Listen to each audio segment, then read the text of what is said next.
Elizabeth I is remembered as one of England's greatest monarchs. In an age when many believed a woman could not rule alone, she secured Protestant England, defeated the Spanish Armada, and ushered in a golden age of culture, power, and influence. Yet her rise was anything but certain. Her father, King Henry VIII, ordered the execution of her mother, Anne Boleyn, when Elizabeth was just 2 years old. She was declared illegitimate, stripped of her inheritance, and later imprisoned in the Tower of London, surrounded by danger from early childhood. Elizabeth's survival was never guaranteed. Against all odds, she rose from a threatened princess to become one of the most powerful and enduring rulers in history.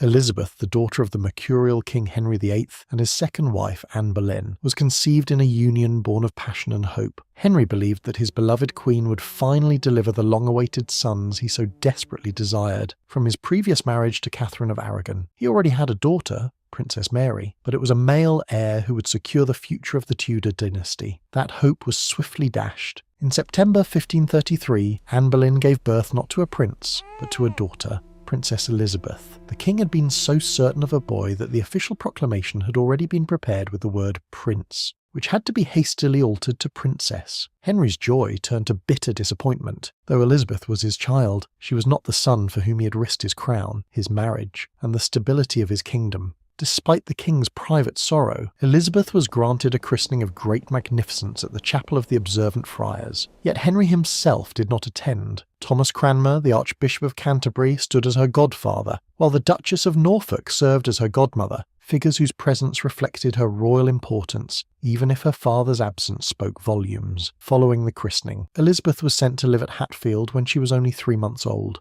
It became the little princess's own private household, managed by a staff of nurses, courtiers and tutors. Anne Boleyn visited her daughter only occasionally. Elizabeth was only 2 years old when her world was shattered. In 1536, her mother Anne Boleyn was accused of adultery and treason, and was beheaded on the orders of her own husband, King Henry VIII.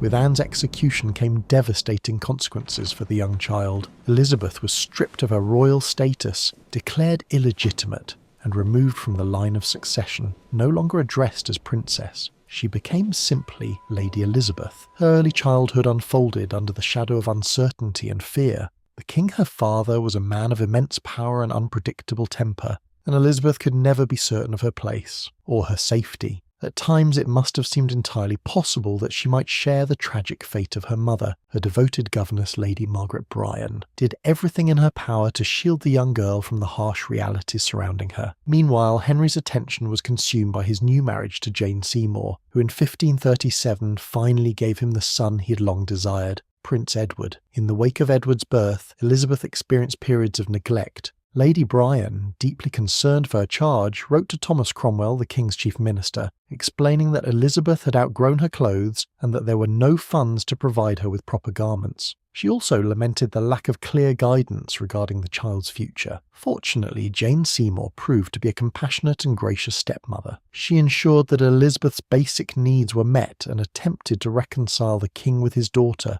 Despite her efforts, Henry remained distant and unyielding. Elizabeth continued to live primarily at Hatfield House, far from the centre of royal life, visiting the court only occasionally. Though declared illegitimate, she was still afforded an education of exceptional quality. Under the guidance of distinguished humanist scholars such as Roger Ascham and John Cheek, she flourished intellectually. She mastered several languages including Latin, Greek, French and Italian, and demonstrated remarkable discipline and intelligence. Ascham later observed in 1548 that her mind showed no womanly weakness, and that her dedication and perseverance equalled that of any man. Even in childhood, Elizabeth revealed the strength of character and intellect that would one day define her reign. Tragically, Jane Seymour died just 2 weeks after giving birth to Prince Edward. Henry's long-awaited joy quickly turned once more to loss. Determined to secure both companionship and stability, the king soon married again. His fourth wife, Anne of Cleves, proved an unsuitable match, and their marriage was annulled after only a few months. His fifth wife, the young Catherine Howard, initially captivated him, but her fate would be as grim as that of Anne Boleyn. Accused of adultery, she was executed on Henry's orders. This second execution of a queen left a profound impression on the 9-year-old Elizabeth. The young girl could not have failed to grasp the dangers of marriage within the Tudor court. These traumatic events likely contributed to her lifelong caution, a mistrust of matrimony. In later years, she would refuse all proposals and become known to history as the Virgin Queen. Henry's sixth and final marriage to Catherine Parr brought a period of stability and warmth. Catherine was an intelligent, compassionate, and deeply religious woman who formed a close and affectionate bond with Elizabeth.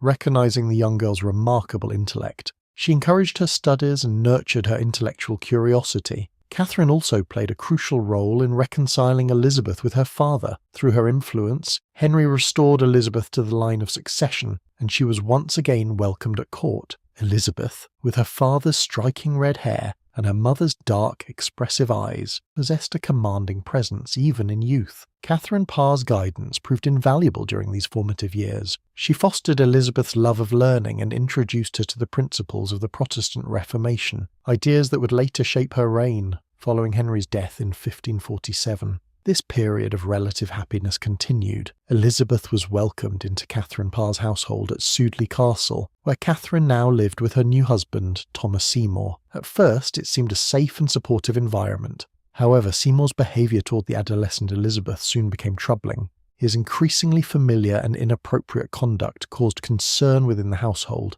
When Elizabeth was eventually discovered in a compromising and improper situation involving Seymour, it was decided that she must leave for her own protection and reputation. Elizabeth returned to Hatfield in Hertfordshire, where she resumed her studies under the supervision of Roger Ascham, one of the finest scholars of his age. Under his careful instruction, her intellectual abilities flourished further. Elizabeth held Ascham in the highest esteem and remained deeply grateful for his guidance throughout her life. His influence helped shape not only her education, but also the disciplined mind and self-control that would later define her as one of England's greatest monarchs. In 1548, Catherine Parr died shortly after giving birth, bringing an abrupt end to one of the few periods of warmth and stability Elizabeth had known. Her death left Elizabeth vulnerable once again, and suspicion soon fell upon Catherine's widower, Thomas Seymour. Ambitious and reckless, Seymour had sought to increase his influence, and had even entertained the dangerous prospect of marrying Elizabeth herself. He was also accused of conspiring against the young King Edward VI. Arrested and charged with treason, Seymour was executed in 1549. Elizabeth, then only 15 years old, found herself drawn into the investigation. Edward, wary of any potential threat to his authority, ordered that his sister be questioned. Elizabeth responded with remarkable composure and caution. She admitted that she had been aware of Seymour's ambitions but firmly denied ever encouraging him. Sir Robert Tyrwhitt, who conducted her interrogation, remained suspicious, reporting, "I do see it in her face that she is guilty." Whether guilty of anything more than poor judgment or not, Elizabeth emerged from the ordeal wiser and far more guarded. She had learned an essential lesson. Survival in the Tudor court required absolute control over one's words, thoughts, and emotions. Despite the tension surrounding the investigation, Elizabeth maintained a cordial relationship with her brother. Edward, the rightful heir, ruled England with Protestant advisors guiding his policies. He eventually welcomed Elizabeth back to court, restoring her to a visible and respected place within royal life. On July 6, 1553, Elizabeth was devastated by the news of Edward's death. His passing plunged the country into uncertainty and placed Elizabeth in immediate danger. The crown passed to her half-sister Mary, a devout Catholic determined to restore England to the Roman faith. At first, the two sisters presented a united front. They rode together into London in a carefully staged display of harmony, and Elizabeth attended Mary's coronation with apparent loyalty. Yet this fragile unity soon collapsed. Mary's decision to marry Philip II of Spain, combined with her efforts to reverse Protestant reforms, provoked deep unrest across the kingdom. Elizabeth, as the next Protestant heir, quickly became the natural focus of opposition. Many who feared Mary's policies looked to Elizabeth as a symbol of hope. This tension erupted in early 1554 with Thomas Wyatt's rebellion. Wyatt led an uprising in Kent, ostensibly to prevent Mary's marriage to Philip, but the rebellion carried far greater implications. Many believed its true aim was to overthrow Mary and place Elizabeth on the throne. Elizabeth's name became dangerously entangled in the conspiracy. Despite intense pressure and suspicion, the captured rebels failed to produce any credible evidence directly implicating her. Elizabeth had once again survived a political storm, but the danger was far from over. Queen Mary I was deeply suspicious of her half-sister, and at times seriously considered ordering Elizabeth's execution. However, the Privy Council, aware of Elizabeth's popularity and the lack of clear evidence against her, urged restraint. Instead, Elizabeth was arrested and imprisoned in the Tower of London. Though her physical conditions were not harsh,